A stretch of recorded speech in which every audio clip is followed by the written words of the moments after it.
Hello, everyone. Thank you for attending Sensors Innovation Week Summer Edition, presented by Fierce Electronics and Sensors Converge. My name is Charlene Susi, Senior Director of Sensors and Electronics, and I'm delighted to be your host for today. Before we get started, I'd like to thank today's sponsors, Nuvation and Roden Schwartz. Next, we'll hear from Tim Hiller, Director of Engineering at Nuvation. Tim, please go ahead. Thank you, Charlene. Okay, let's step in here. As you mentioned, I'm Tim Hiller, Director of Engineering from Nuvation's Engineering Design Services Group. This department handles outside customer projects and solutions.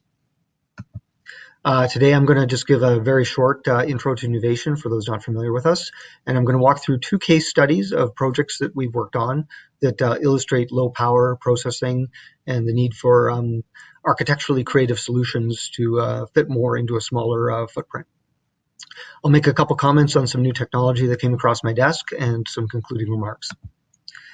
Nuvation's been in business since 1997. We've done over 1,000 projects, ranging from startups to Fortune 50 companies. We specialize in hardware, embedded software, FPGA design, and manufacturing engineering, transition to manufacturing, and testing. We bring multidisciplinary support to people from medical, industrial. Basically, we've done every project out there. So we have markets across the whole spectrum. And if someone doesn't know it here, someone else does. One-stop shop. We do hardware design, embedded software, system architecture, FPGA development.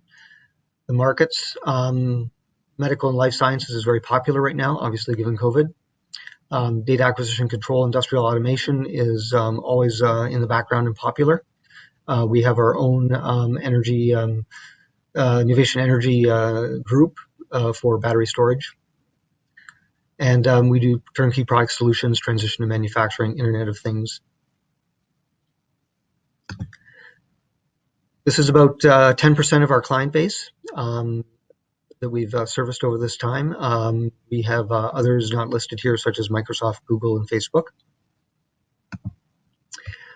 For the first case study I've chosen, and this one goes back to around 2013, and this is a project that I worked on the architecture and managed for our customer, and it's a very typical Nuvation project.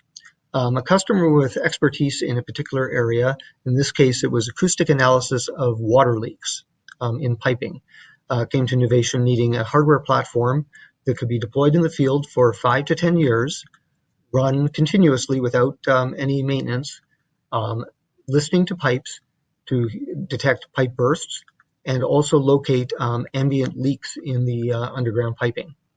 Fun fact that we learned during the project, cities lose about 30 to 50% of their potable water every year to infrastructure leaks. So there's an immediate return on investment and business case for this type of technology. So to develop this, it had to be low monitoring power, but their algorithms required an advanced fast Fourier transform to be done in order to do the analysis. So the solution in reconciling these two was doing a split processor solution, which I will go into in a minute, and how one task hands off to the other. And I chose this project not because it's the newest technology, but because the trade-offs that you have to make and the approaches you can take are relevant today with the lower power sensors that are being introduced by their speakers. And we affectionately called this the muffin board during development. So the DSP processor we chose was from TI, and it was ideally suited to this. It had hardware blocks for fast Fourier transform processing, which were lower power even than DSP could execute. We were talking nanojoules per butterfly. It had significant memory to do the analysis. However, it had very high static current consumption. Just merely having it on in sleep mode would have sunk the entire power budget for taking years off the life of the runtime of the battery. So basically, we had to leave this thing turned off all the time. We added an application processor on the front end of it, which was low power. And it is a traditional approach like Mike was talking about, where you sleep most of the time, waking up when you need to do your processing. And that's very standard in this industry. What we had to do, though, is we had to actually detect a pipe burst. And that's a lengthy event, relatively speaking. And it's always preceded by a significant high impulse adjustment as the first event happens. So what we did was we used two ADCs. One is needed for detail analysis later on to make sure it is a pipe burst. The lesser ADC, that's only 10-bit, is much lower power. And we could set the thing up to acquire samples into a circular buffer continuously using DMA and leave our processor asleep all the time. And this actual ADC had a built-in window comparator, which was ideal because it could detect when we go over a certain level. It'll wake the MCU. We retain the buffer, fire up the more sensitive ADC, continue capturing enough data to then hand it over to a DSP to evaluate, saying that really was a pipe burst event and not someone banging on the fire hydrant. So I drew on the right-hand side here, this is the setup that was used.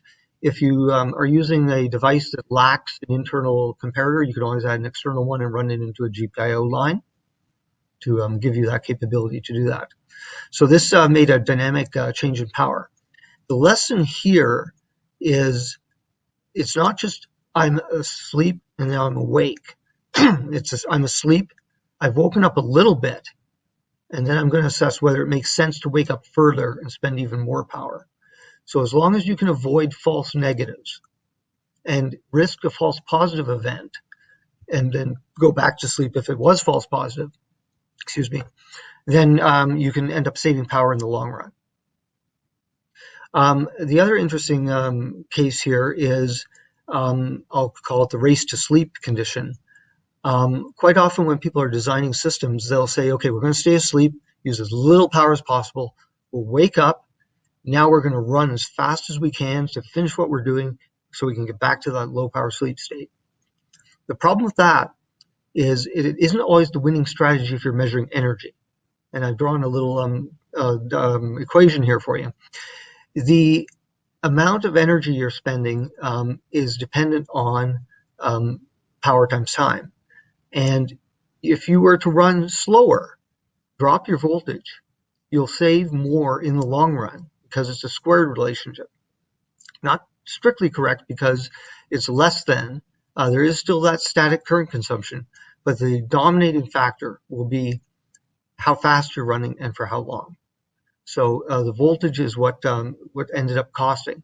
And in the life of the product, this translated to better part of a year extra runtime. And the only difference between running at this speed versus this speed was about 500 milliseconds of analysis and delay, which this application could accept.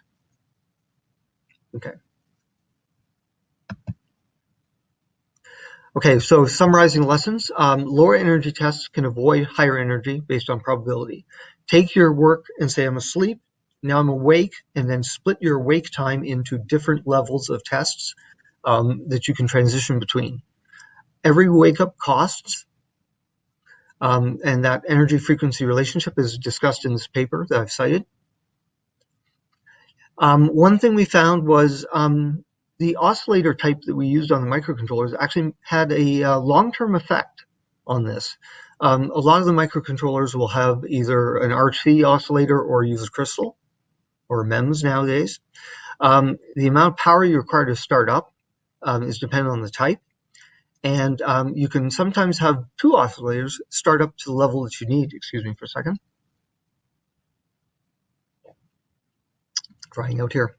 The time you take to start up depends on the oscillator you're using.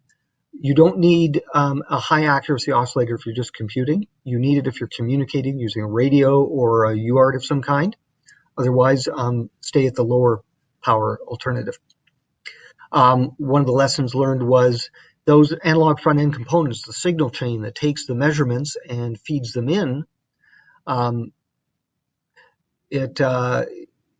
people will spec components and they'll say, well, I want very high gain bandwidth product or some feature of it. You pay for that because it'll have a higher slew rate and require more power. So actually finding the maximum you need and then selecting the minimum component that satisfies that will save you. And that was actually something that we had handed to us and we had to correct. Standard advice for any embedded designer is if you have partitioned power domains in your system and you're shutting systems down and turning them off, make sure you park any signals going to them so you're not back powering and leaking power into them. And if you have situations where there's lines that require pull-ups, you will need bus switches to disconnect them. Otherwise, you're just going to end up fighting yourself. Also, when switching off subsystems, you want the bulk capacitance to actually be on the high side of the switch, and you want a very low on resistance switch. The reason, okay, thank you, Grace, for that is you'll spend more energy charging that capacitor every time you wake up. And if you're coming awake and asleep, you're going to throw away a lot of power. Okay, I'm going to have to step ahead here a little quicker. Autonomous sensors can keep you asleep longer. We used an accelerometer to detect tamper events, someone opening the valve. It was doing the checking on its own.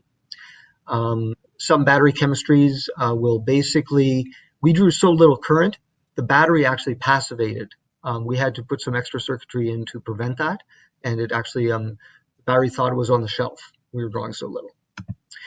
I'll move through very quickly through this one. This is a second case study. This one I called out more as a comparison of how it was done then versus how the newer sensors and technologies today would make it an improvement. So I don't need to go in quite as much technical detail for the lessons. This was a personal security product designed to be worn, connected to a phone. It was doing an always-on voice listen for a panic word. It would save the audio, do a two-way phone call to a security call center to deter an assailant, start capturing video or images to send as evidence. So, and it was a very small form factor. And it had a very asymmetric power domain. It had a small battery, but it had to run standby for 12 hours, listening all the time. And then when it woke up, it had to be able to run for 120 seconds active at a very high power draw. So that looked like a standby mode, which was 15 milliwatts. We had 94% efficiency there. And then we had an active mode, which was 800 milliwatts for those 2 minutes. So it led to some design challenges. I put a little picture here. This was the accelerometer we were using for tap detection. And it has this engine built in, which will do the state machine to detect events while we're asleep. Again, similar strategy. This project uses DSP audio class for doing the wake word detection. It had to maintain phone connectivity and do the gesture. And when it woke up, it basically saved the recording, made the two-way phone call, bright white deterrent LED to attract attention. It had an image sensor, and it actually had an onboard JPEG hardware block. So we weren't compressing anything. The image sensor was giving us the snapshots directly, and that was more power efficient. So look for products that actually have a higher level of integration. It would store everything to a low power flash first, and then offload that to the phone.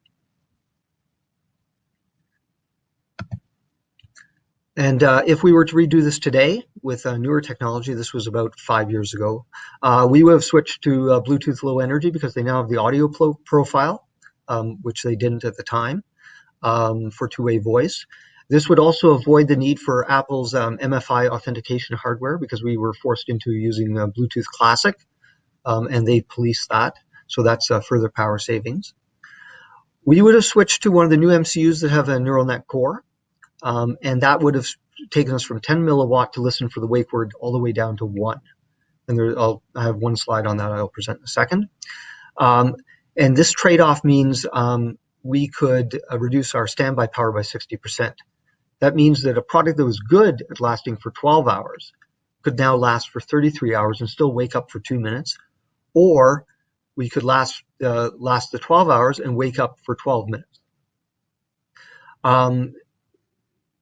You could use these power savings, but you could not actually decrease the battery size, which was interesting. The power was so asymmetric that the max C rating of it would be exceeded if you tried to make a smaller battery. So we couldn't actually reduce the size anymore. A few sensor technologies I'll just mention in passing before I conclude here. What's in vogue now is a lot of neural network processing. ARM has their IP cores, the M55 and Ethos ecosystem, which is being rolled out to products. Sentiant has their NDP 120 processor. It could have done the always-on voice detection in 500 microwatts instead. For vision-based higher power processing, Umbrella now has AI vision processors out, which can do people tracking and threat assessment. In evaluating these projects, we went through Ambiq Micro's portfolio. They have a 14 nanoamp real-time clock chip that can wake other components, so you can really sleep if you want. Apollo has a class of MCUs, and they now have added Bluetooth. They're M4F Cortexes, but they're sub-threshold, so lower voltage. So they'll run at about half the power level. Some newer sensors I found interesting crossing my desk. Thermal imagers over I2C, relatively low resolution, but very low power for certain types of sensing. A new 3x3 millimeter echolocation sensor which is about good for 5 meters. And there's also now a very low power radar chip, which can sense people locations within 3D space. Concluding remarks, we'll say that the embedded design power management practices remain fundamental, what I talked about in the first test case. Newer sensor technologies are providing more capable at lower power levels, but that you can still make them better using these techniques. Look for sub-threshold, smaller node geometry processors. Processors have integrated coprocessor blocks, crypto DSP neural networks. Lower power memory technologies, FRAM, MRAM, and PSRAM are now being integrated onto processors instead of traditional SRAM. Nuvation looks forward to working with you on your next design and working through your challenges. Thank you very much.